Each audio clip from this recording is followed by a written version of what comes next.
আৰু এটা কথা হয় যে বিশেষকৈ আমাৰ এনেকুৱাও হয় যে আমি কিছুমান কথা ভাবি ৰাখোঁ আৰু ভাবোঁতে আমাৰ কি হৈ যায় বহুত মাহ পাৰ হৈ যায়, মাহৰ উপৰি বছৰ পাৰ হৈ যায়, এনেকৈ কৰি আমাৰ বহুত বছৰ পাৰ হৈ যায়। বহুত মানুহে আজি যেনেকৈ বছৰটো শেষ হোৱাৰ সময়ত কয় যে বছৰটো কেনেকৈ গ'ল গমেই নাপালোঁ। কিয়?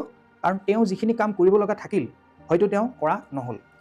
তো এতিয়া আমি যদি চাবলৈ যাওঁ, সময় কাৰো কাৰণে ৰখি নাথাকে, সময়টো গৈয়ে থাকিব আৰু সময়ত আমি আমাৰ কামখিনি কৰিব লাগিব। এতিয়া আমি যদি চাবলৈ যাওঁ, আমাৰ হাতত সময় বহুত কম আছে। আপোনালোকে জানেনে, মই আপোনালোকক এটা বহুত ইম্পৰ্টেণ্ট ইনফৰ্মেশ্যন দিব বিচাৰোঁ।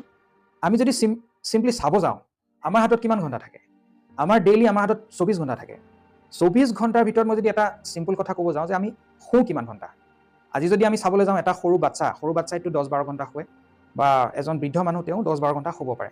কিন্তু এজন এভাৰেজ মানুহে যদি আমি চাবলৈ যাওঁ, কোনোবাই ক'ব পাৰে মই 6 ঘণ্টা শুওঁ, কোনোবাই 7 ঘণ্টা শুৱে। কিন্তু এভাৰেজ হিচাপে 8 ঘণ্টাটো এজন মানুহ শুৱেই। 8 ঘণ্টা যদি এদিনত এজন মানুহ শুই আছে, তো আমাৰ যদি 24 ঘণ্টা আমাৰ হাতত ডেইলি আছে, তো 24 ঘণ্টাত 8+8+8 তিনিটা ভাগত যদি আমি ভগাই দিওঁ, তো আমাৰ 1/3 মানে 1/3 আমি কি কৰি আছোঁ? ডেইলি আমি শুৱাত আমি কটাই আছোঁ।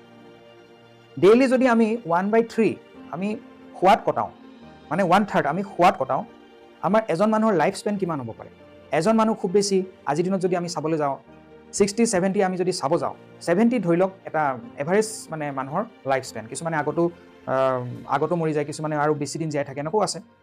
কিন্তু যদি মই 70 ইয়াৰ্ছৰ লাইফ স্পেন চাবলৈ যাওঁ, 70 ইয়াৰ্ছত যদি এজন মানুহে 1/3 তেওঁ যদি শুৱে, 1/3 যদি আমাৰ যিটো লাইফৰ যিটো লাইফ স্পেনৰ হিচাপত 1/3 আমি যদি মানে কেলকুলেশ্যন কৰোঁ, এপ্ৰক্সিমেটলি 23 বছৰ আমি শুওঁতেই গুচি যায়। আপোনালোকে গম পায়নে? গতিকে আমাৰ হাতত থাকিলে কিমান সময়? বহুত কম সময়। গতিকে এই কম সময়খিনিও যদি আমি ডেইলি আমি যিখিনি কাম কৰিব লগা থাকে, আমি যদি ৰুটিন বনাই আমি সেইখিনি ফ'ল' নকৰোঁ, আমাৰ ফুলফিল হ'ব জানো? কেতিয়াও ফুলফিল নহয়। সেইকাৰণে ফ্ৰেণ্ডছ, প্ৰথম বস্তু আমি এটা ডেইলি ৰুটিন বনাব লাগে, আৰু সেই ৰুটিনটো আমি 100% ফ'ল' কৰিব লাগে।